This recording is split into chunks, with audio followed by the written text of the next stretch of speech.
Hello, and welcome to the South Coast Artists Index, where artists, performers, and writers, as well as curators, directors, and supporters, anyone with ties to the creative community, drops by to introduce themselves to you. We'll talk about their beginnings, their vision, their passion, and so much more. The South Coast Artist Index podcast is brought to you in part by Heavenly Spirits, who invites you to celebrate the art of life and creative communities everywhere. Learn more at heavenlyspirits.com. Hi, this is Ron Fortier with another episode of the In Focus podcast brought to you by the South Coast Artist Index. And we have a guest that will amaze and astound you because they amazed and astounded me when I was like, oh, wow, I had no idea. And had I known earlier, I would have contacted you earlier. So as I do on nearly every one of the podcasts, I'll have the guests introduce themselves, spell their name, and we'll take it from there. Yeah, hi, Ron. And my name is Michael Lapides, and that's spelled L-A-P as in Peter, I-D as in David, E-S as in Sam. I always say it that way because that's the way my dad said it. Okay.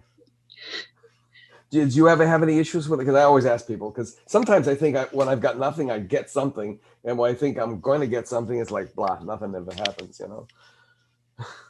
Yeah, right.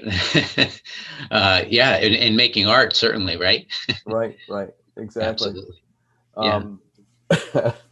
I mean, I know my name to me is rather simple, but it's been butchered so many times. It's phenomenal. Yeah. Your name is before I knew who you were. My first, so I work as the director of digital engagement at the Whaley Museum, and I've been there for almost 20 years. And I started out in the photo archive and doing doing photography at the museum. And my real introduction to curating there was with the Norman Fortier exhibit, which was in, I think, 2004. Yeah. So here now knowing you, I think there's not a connection there, is there? There is. He was my. There is a connection. Okay. He's my cousin 9 times removed. Okay. Which basically means we came from the same progenitor, but that progenitor's children, I came from the direct line, and he came from the ninth position over, so to speak. And he and I would talk about it, and we were going to get together, and how life turns in, and all of a sudden he died. And the other thing too is his daughter Nancy. He had 2 children, I believe, Peter and Nancy. Nancy and I were born on the same day, from what I was told. And I started to talk to him about it. The phone rang. We never got back to the subject. But the weirdest thing is like, what's the chances of 2 40-year children born on September 2nd, 1952? Okay, and I always thought she looked way more like my dad than I did. So then it was like, I wonder. Yeah. Well, life is crazy that way, right? So how did you come about? And it's funny because when you said digital engagement, all I can think of somebody is with their hands folded. Yeah, right. How did you come about to get to the Whaley Museum? Because I mean, that's a pretty cool job. Prestigious, if you want to use that word too. Yeah, I was just really fortunate, Ron. I was trained as a photographer and been doing photography as a young man, as a fine art, and then fell in love and wanted to have a family and realized that wasn't paying the bills. So I got into architectural photography and did that for over a decade in the Boston area. The fellow I was working with, one of the best architectural photographers that was around at the time, Steve Rosenthal, was of an age where he was retiring, and I had a young family, and I was, I guess, in an early midlife crisis, like, okay, now what? Because I didn't really want to be an architectural photographer myself. I was working with him, right? And it was, learned a lot there, but didn't want to do it. And I was just fortunate. I found a posting on the Museum School of Fine Arts, alumni newsletter for photo archivist at the New Bedford Whaley Museum. So, this was 2000. Yeah. And it said, and I had learned, I was an early adopter of Photoshop and digital photography, so I'm talking early 90s, before Photoshop was even something that you could get on a PC, right? Mm-hmm. And I had done that and other database work while doing the architectural photography.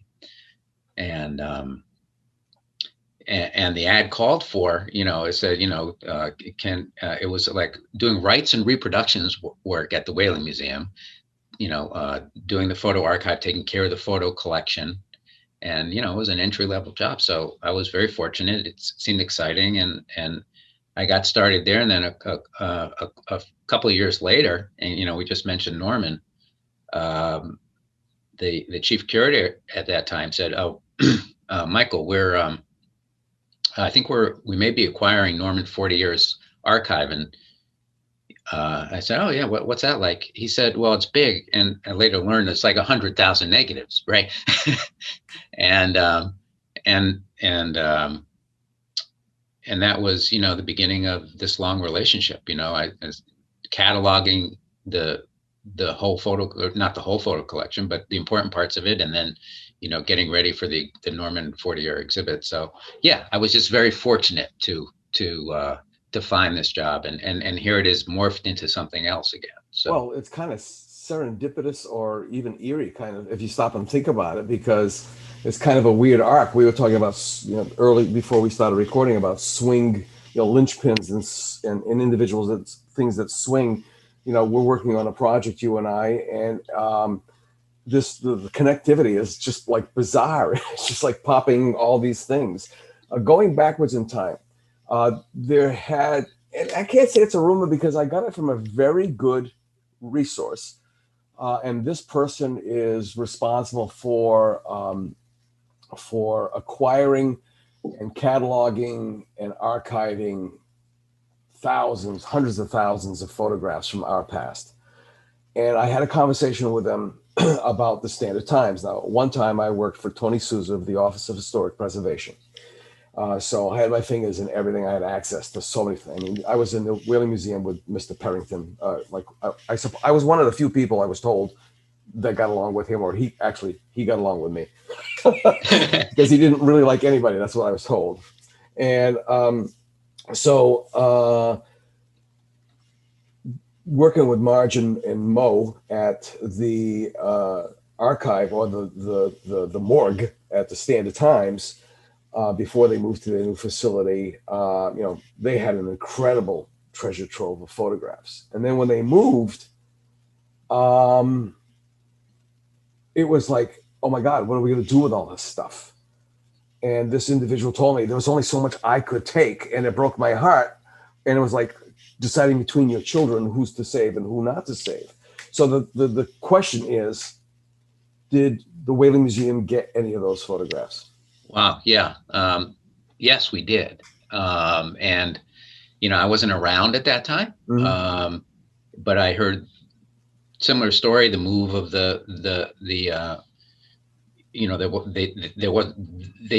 they couldn't move with all that they had, and some of it became available. And we got a large collection of glass plate negatives very early.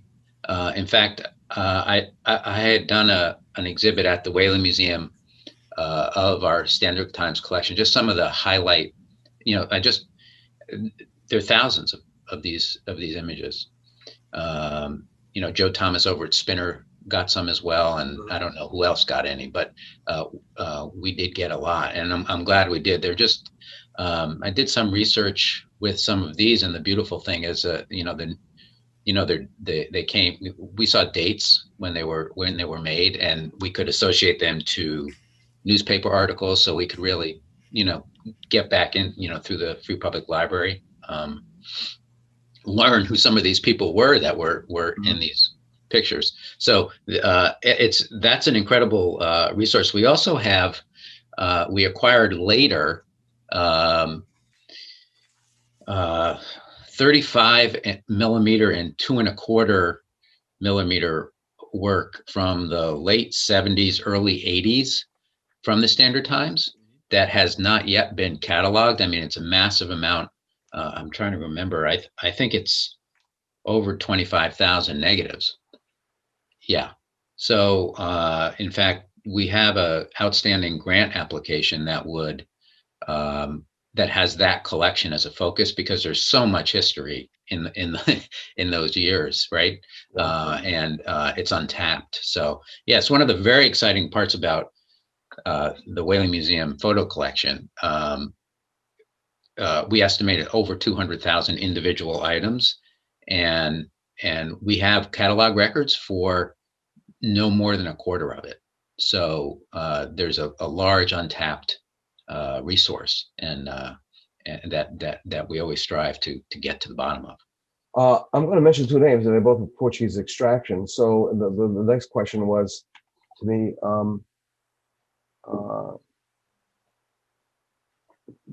are there any of the Portuguese publication photographs in your collection? Diário de Notícias, A Voz do Imigrante. There's a whole bunch of them, and it's about 6 of them were founded by my great uncle. He was trying to like set them up and move on. So sorry, I do not know. I can look into that though. So the two individuals, I'm assuming the biggest glut of a bunch from the Standard Times would be Milt Silva. Milt is Silva or Sylvia? I'm dyslexic, and like words get me screwed up. Yeah. So he, I forget as well. Is it Sylvia or so? I think it might be Silva. Yeah. He's noted. There's one picture of a group of the photographers at that time that he's in. We have a photo of him in the collection. Mm-hmm. We have a lot of Goulart brothers work earlier, right? Mm-hmm. From their studio. There were exhibits back in the 80s or 90s at the Whaling Museum about their work. Yeah.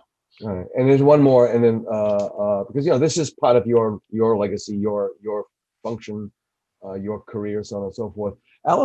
Anthony Barboza. I mean, sort of a superstar photographer, and we're talking celebrity. I think he's the guy that has the most iconic photographs of Cher, but he's a New Bedford native. I think he lives in New Jersey right now. Oh, okay. Yeah. Anything in the collection on him? Not aware of it, but I'll look into him. Thanks for bringing him up. You're welcome. Now, your own work. I mean, when I saw some of your photo, what do they call them now? They're not montages, are they? Yeah, for lack of better word, I call them digital art now. I also call them photo montage, because that's kind of where they're they follow in the path of putting layers together. Mm-hmm. But yeah, they're kind of, I do use that word, photo montage. I think of someone like John Hartfield, back in the early 30s, I think, 1930s, something like that. And he was a political, he used photo montage as a political tool. Mm-hmm. So I don't so much do that in my own work. Once in a while I get political, but they're more personal pieces. And is this a surrealistic kind of vibe to them? Okay. Yeah, I think so. Where's that come from? Yeah, that's a good question. Aren't you an abstract painter? Yeah, and but I'm also a Virgo with a bit of OCD and overly analytical. Yeah, I don't know exactly where that comes from. I do really like in my own work, layering things and bringing out the texture between layers and seeing how they're going to blend. For me, it's there's often the surprise element, like what just showed up, right? Like what just happened, right? And so I love that.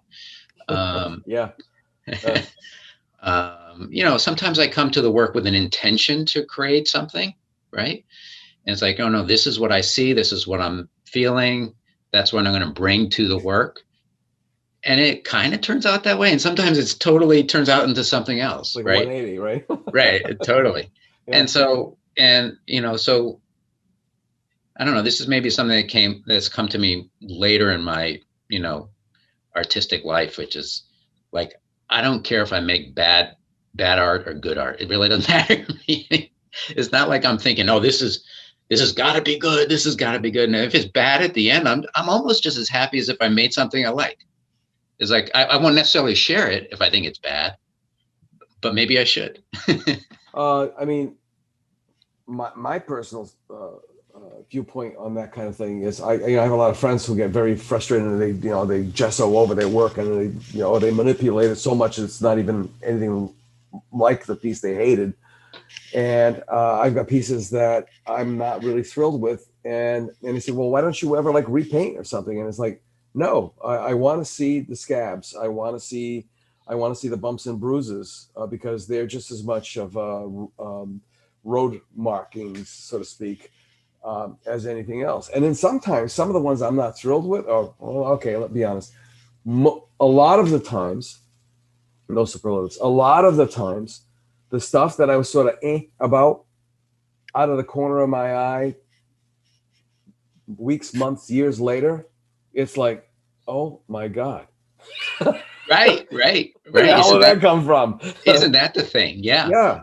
That reminds me of two things. I want to you get to Albert Pinkham Ryder because we're about to open a major exhibit at the Whaley Museum at the end of June, right? And of course he was, as I understand, he'd come back, a day or a week or a month later and just totally annihilate a painting and paint over it and again and again. And these kind of built up layers that give to the richness of the work, right?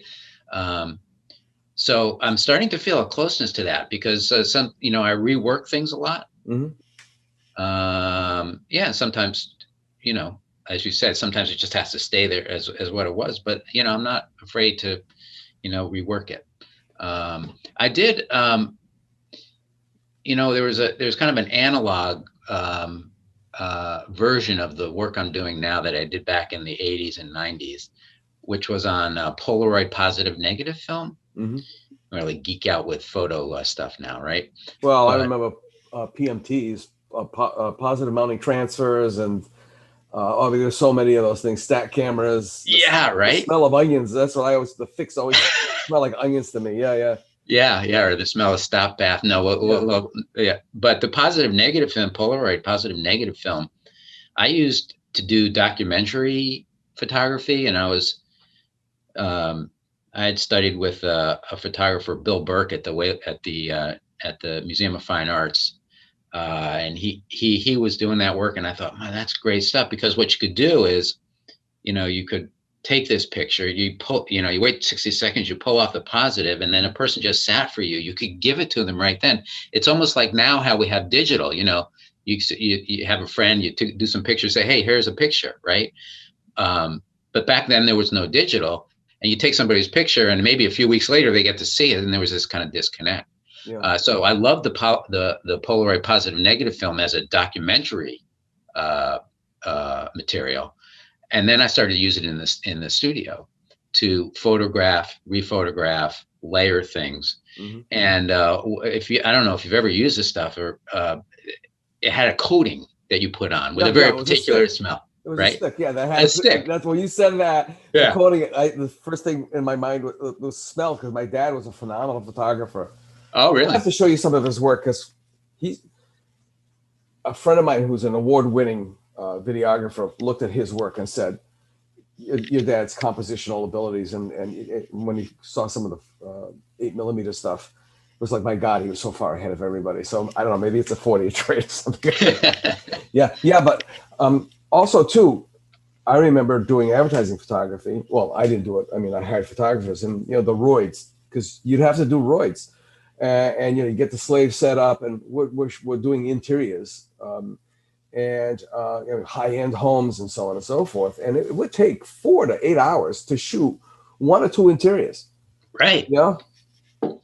Right. And you had to balance your light, because different light sources, different color. Now these days, it's like, whoa.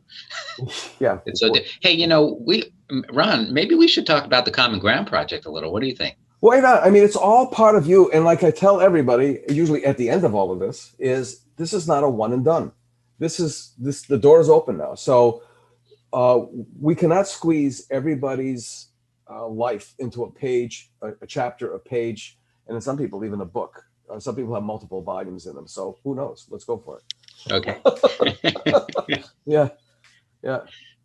Well, you participated in a workshop that the Whaley Museum did last night, where we had a few people tell their stories as a program, and that was just terrific. But for those that don't know, the Common Ground project at the New Bedford Whaley Museum is a call to the community for them to share their stories with us, and no matter what those stories are, and in whatever way they can, either in a video, written, or audio.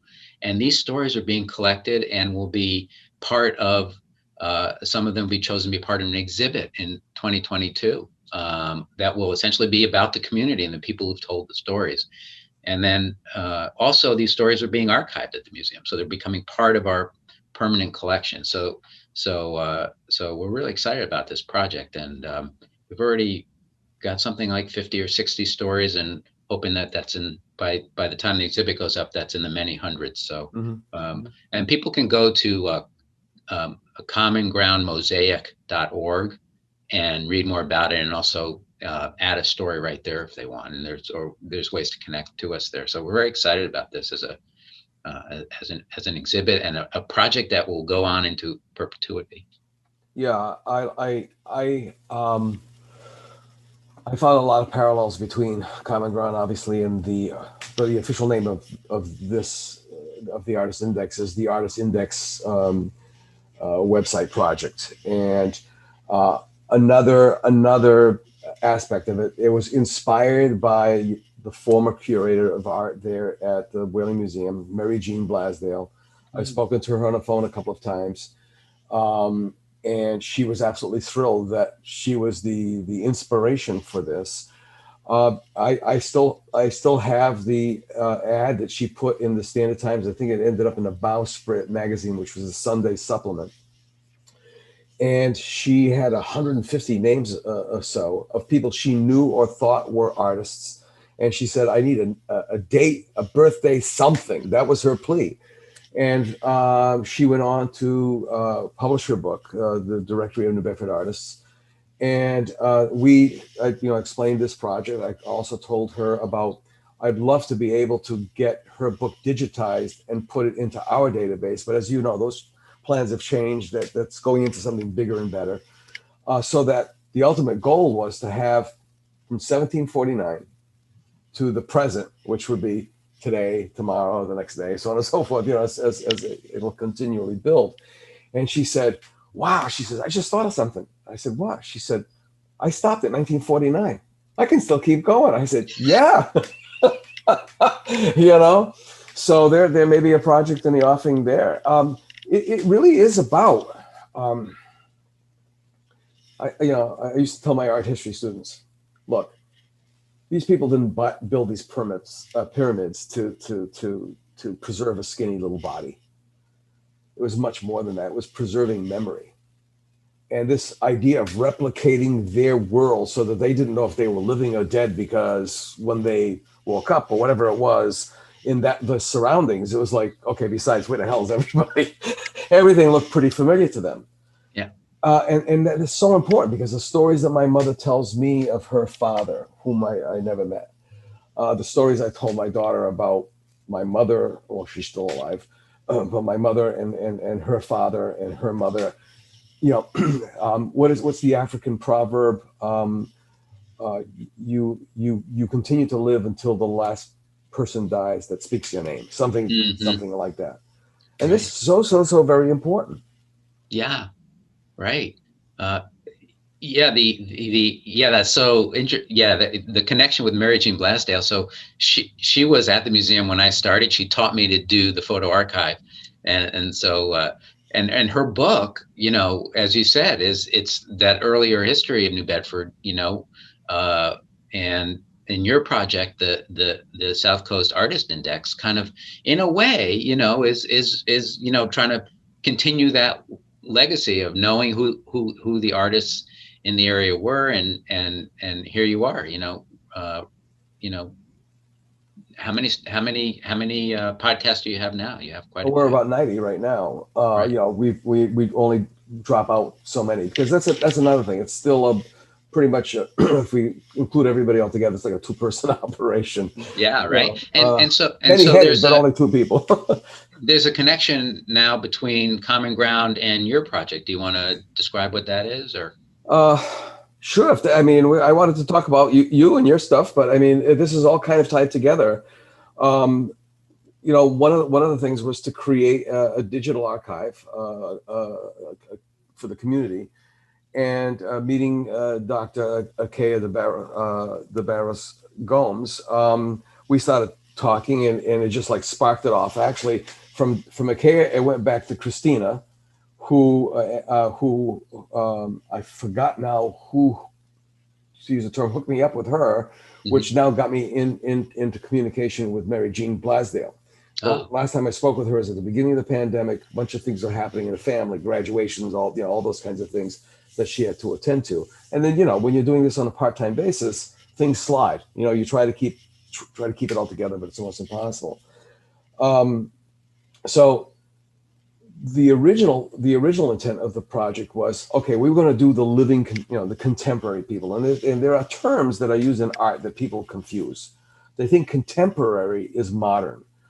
Well, yes, because modern is now as is contemporary, but then they think modern is abstract. No, no, you know what I mean?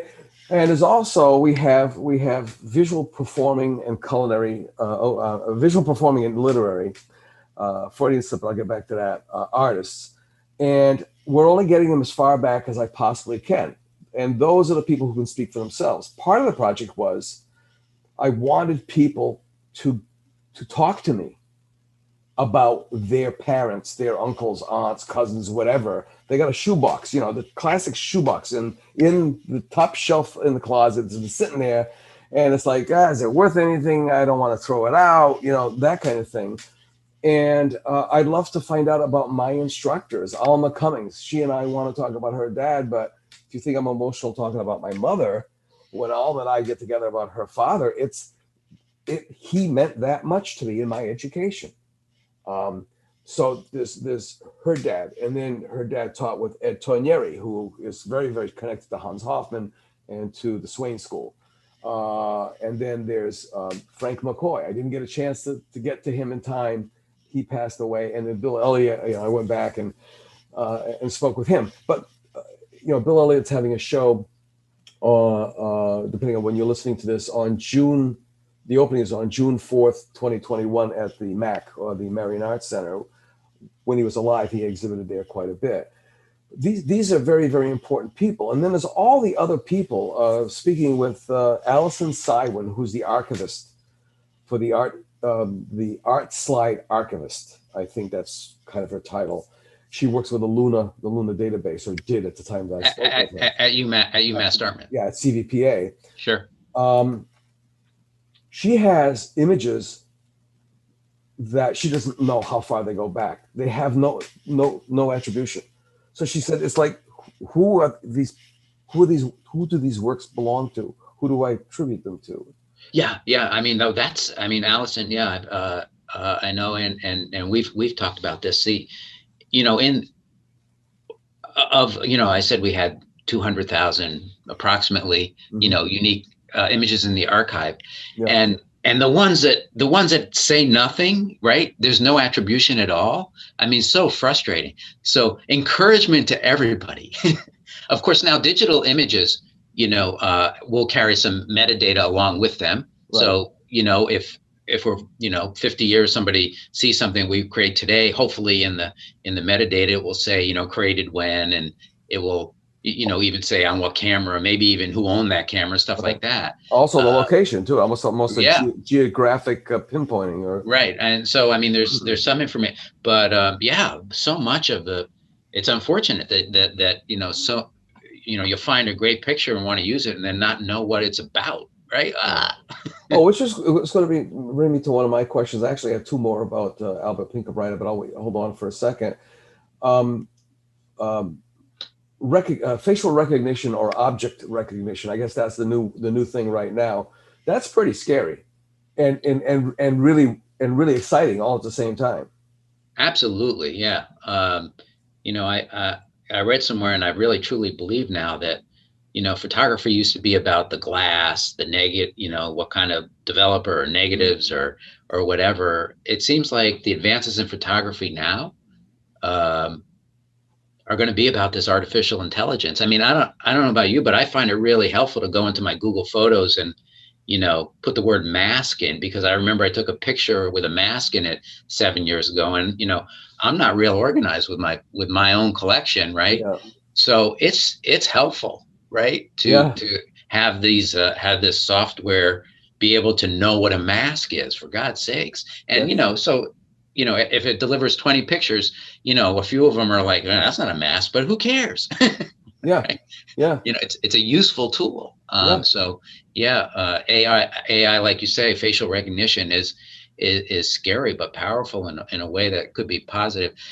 We're in the museum, where we're now using a software that has, I mean, I guess Lightbox has this. We're using something else that has a facial recognition aspect to it, where if you tell it, this is so and so, it will go find all the other pictures, and so that's useful. Yeah. And if it works sometimes, that'll be great. I suppose there's a way we have to then, if we're going to attribute, we'll just have to say, possibly this person, because Yeah, just like circa, right? So there's right. there's gonna have to be a possibly attributed to words similar to circa. That's nice, short and sweet, that everybody understands. How about a familial resemblance? In other words, Yeah, right. There are families where you can tell they belong together. I mean, look alike, Yeah. right? Yeah, AI can figure that out. I mean, I had our own son, a picture of my grandfather got put together by AI with him. It's like, yeah, they look alike. Yeah. That's crazy. Yeah. And so, yeah, going back to now this melding of common ground, which I'm so excited about, and the Artist Index, because it did start off with Mary Jean Blasdale. I thought it was such a phenomenal idea, and this showed up in '89, I think it was. I mean, for me to cut this out of the newspaper and stuff it in a folder. And then, when I met Jeff Watton for the first time, talk about serendipity, everything just started rolling in a whole other direction with him. He was like, yeah, let's do it. And we were so far ahead, but the technology really wasn't there. And one of the things was the databases was expensive. So I subscribed to a couple of databases. And look, I've been doing this since 1984, the lady with the sledgehammer, right? I mean, and it's like, I can't figure this out. Our nephew, who I forgot what kind of work he does. It's like cyber stuff. And he works for like the Bank of Chicago and Sherwin-Williams and stuff. And I sent him the program. He's like, what the hell is this? I said, Chip, I can't figure it out, right? So this all came, it's like, and then meeting with Akea, I was like, the light went on. It's like, why the heck should we build this database when we could partner with the Whaling Museum and just enhance theirs? And it's like, this flow, this really, really good flow. Well, that's why I mean, the partnership, the collaboration is fantastic, right? So you've done all this work and got all of these connections now and of course the museum, when we take something into our collection, it's with full faith that it's in perpetuity, right? Mm-hmm. And we're, because this is, collecting digital material is a relatively new thing. We're still working out, like a lot of institutions, like what that means, how we do it. And, we're working on that.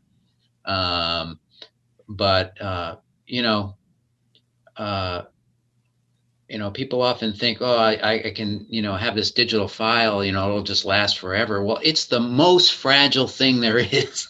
It is so fragile. I mean, when I first came, going back to the beginning, around 2001, and I was photo archivist at the Whaling Museum, I was sat down at the desk and just told what my job would be. And a couple of days in, I saw a few boxes in the cabinet that were right next to my desk. And I said, oh, speaking of Mary Jean, hey, Mary Jean, who's all this stuff belong to? She says, oh, that's for you.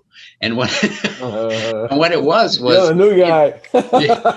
what it was all this, all this digital media, all floppy disks, large floppy disk stuff you wouldn't Yeah, even the 5 recognize inch, the today. 3.5 inch. Yeah. Oh yeah, I had it all in there. And then, I guess there were some maybe CDs at that point.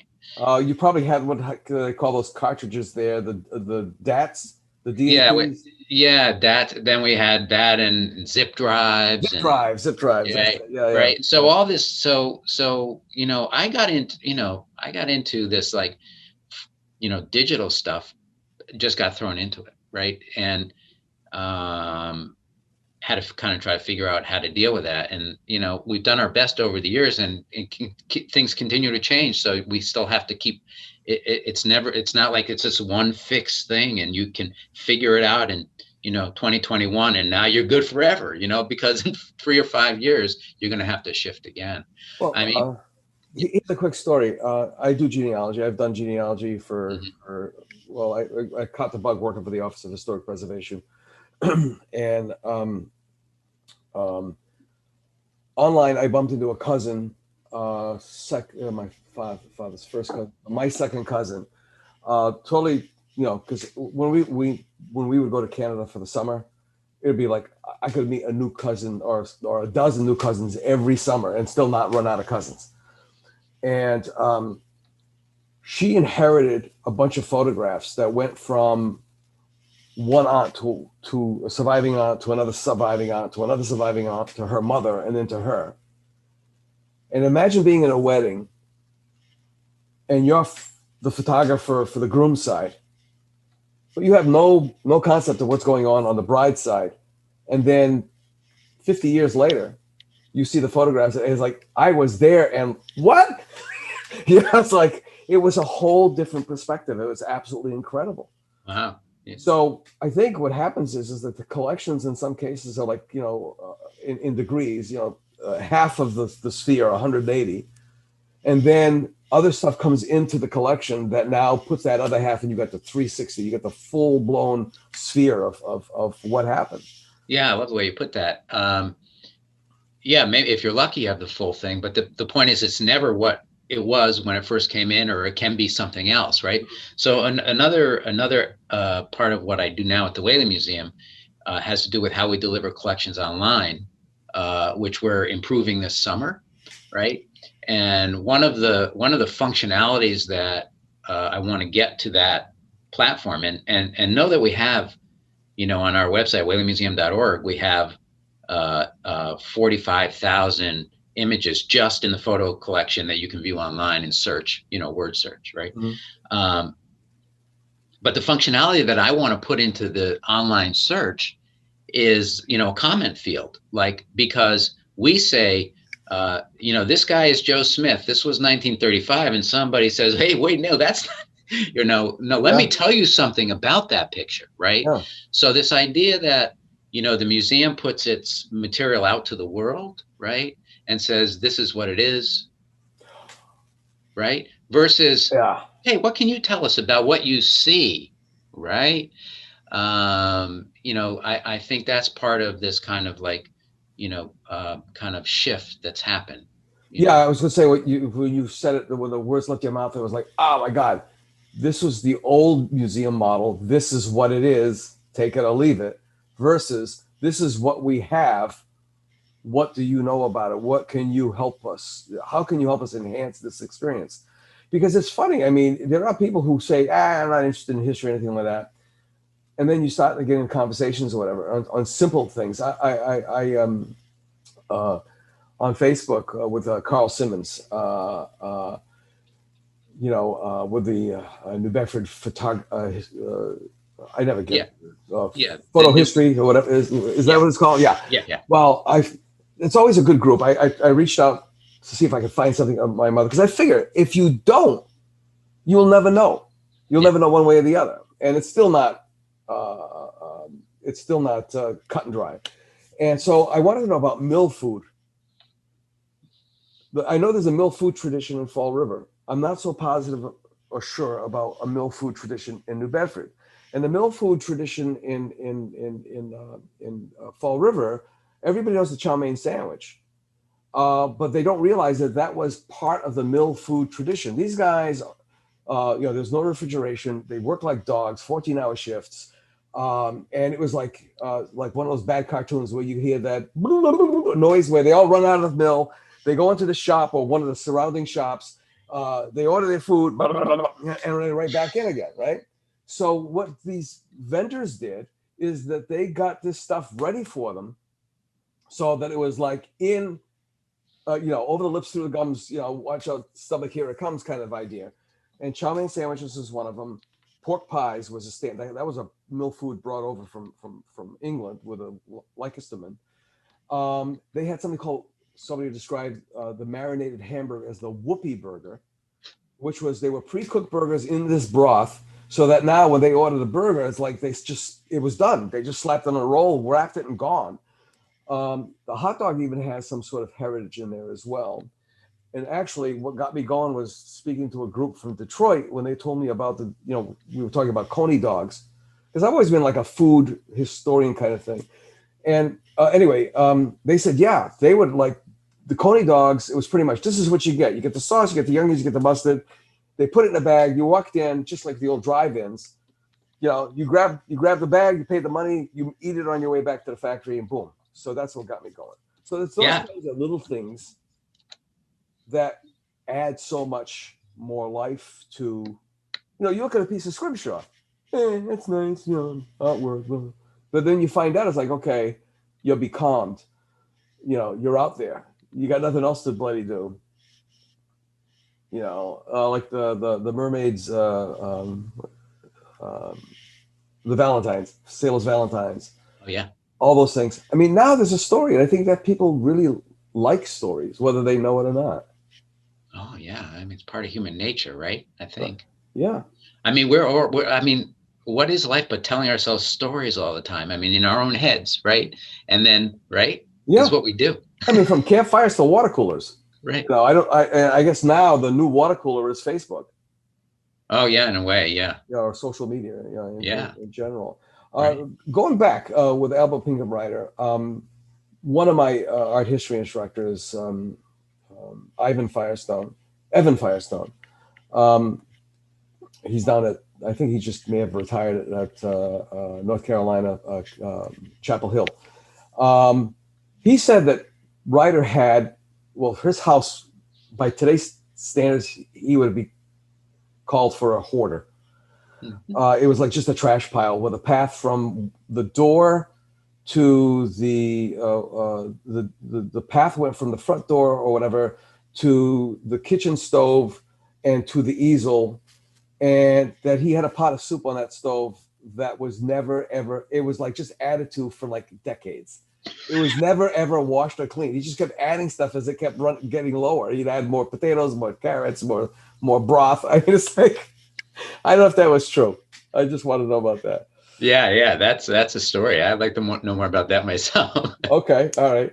And then the second thing is, we talked about layers and layers and layers. Have they ever x-rayed his work? Because it might be amazing just to see one piece of work with like 20 x-rays, I think they must have. I'm not the curator of the show. I haven't done the study, and maybe let's find out. I think they must have, because people talk about something this was painted on top of this. Yeah, so they must have, because that's the way you get to that, right? Yeah. Yeah, X-ray or what? I'm not sure what the. Fluoroscopy or whatever it's called. Something like that. Yeah. And he's also a conservator's nightmare. Oh, right. Yeah, definitely that. Right. Because coffee grounds, there's like everything in there, right? Yeah. Yeah. You're talking about the stove. I mean, it was what was nearby, right?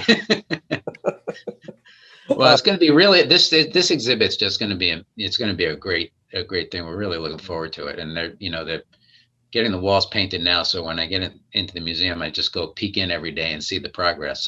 So it'll be exciting. Well, it takes that long to get an exhibit of that size ready. Because I mean, I've been watching exhibitions on screen on Amazon with the Royal Academy, and it's just amazing to see the curatorial crew.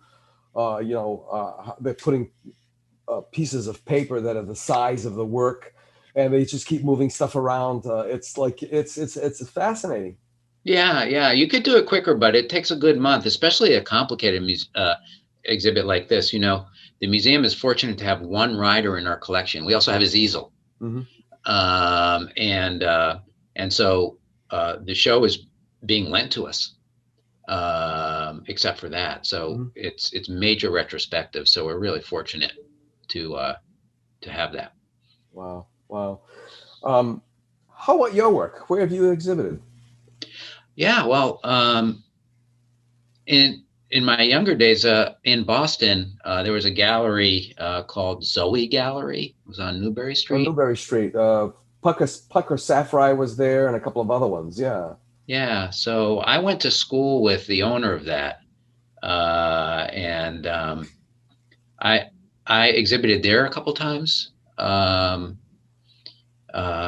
with a photographer, Russell Hart, and then I was in some group shows in that time, and so we're talking the 80s, right?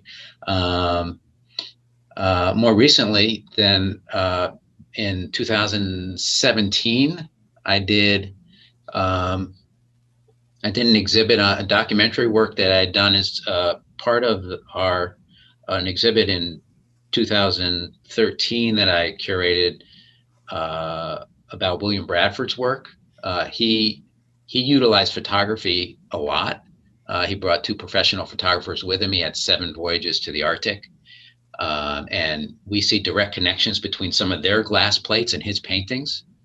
Don't know exactly if they were just doing their thing, or if he said to them, "This is the picture I want you to take." We don't know exactly what that collaboration is, but he's written about the camera and how useful it was to him. And so the part of this project was to reenact the voyage that led to his publication, Arctic Regions. So we actually, me and a group of artists, it was a 3-week voyage, and it was an amazing experience. And we were able to find 5 of the locations that he photographed in that book. So I had an exhibit of that work up at the Yager Art Museum it was Hartwick College in 2017. And more recently, some of my photo montage work at the Boston Zen Center. So those are a few places that I've been up. Oh, good. What's next?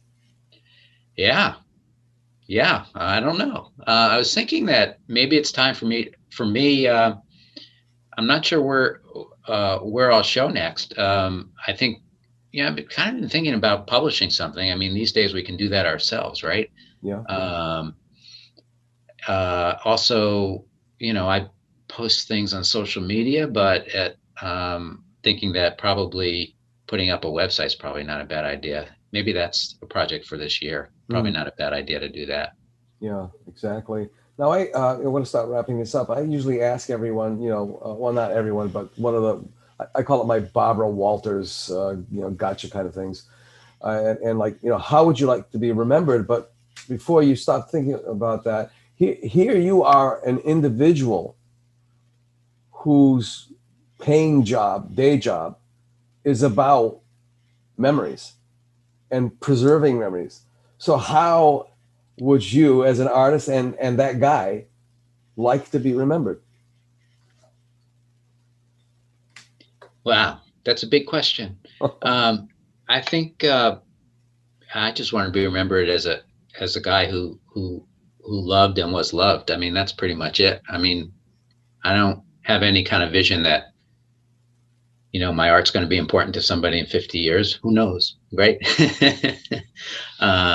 Maybe to my kids. Who knows? I'd like to be remembered at the museum as somebody who helped, get the photo archive in a position that people could use it better.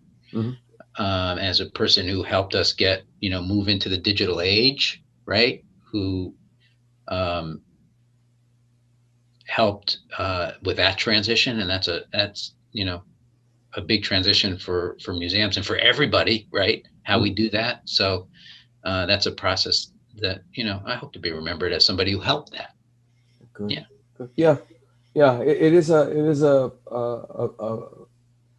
ponderous question. I mean, you really do have to ponder quite a bit, because it all depends on how you're feeling at the moment about yourself, I think.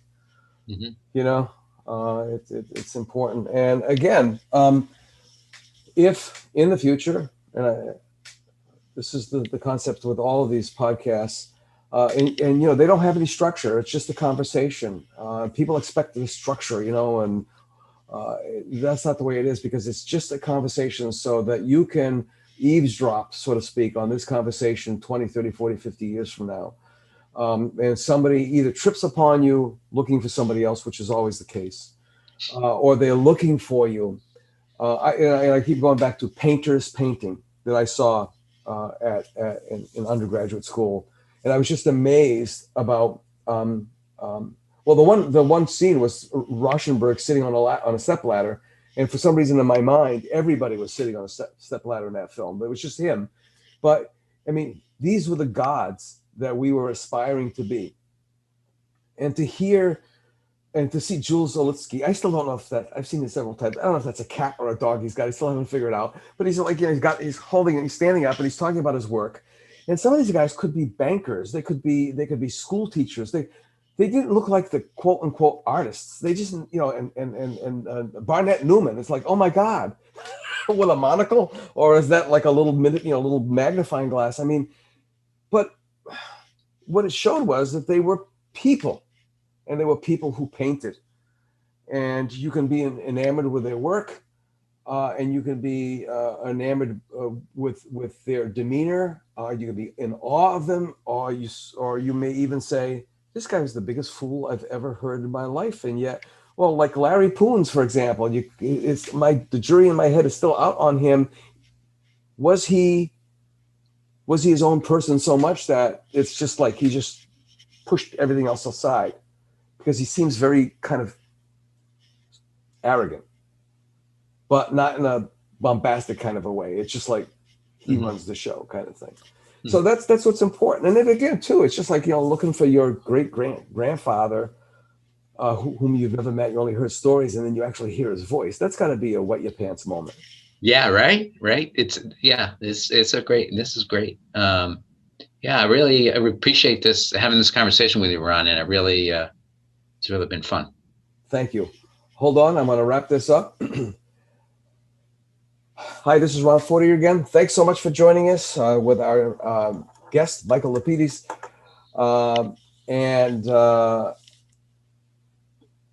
don't forget, we're brought to you by through the kindness and generosity of Heavenly Spirits, importers of fine French spirits, Cognac, Armagnac, and whiskeys, just to name a few. Once again, thanks again for joining us. We'll see you next time, and be kind to each other out there. Bye-bye. We'll see you next week for another episode of the South Coast Artist Index podcast. The South Coast Artist Index podcast is brought to you in part by Heavenly Spirits, who invites you to celebrate the art of life and creative communities everywhere. Learn more at heavenlyspirits.com. To learn more about the South Coast Artist Index, visit theartistindex.com. Find us on Facebook, Instagram, and YouTube. Be the artist you believe you are, and let's take care of each other out there.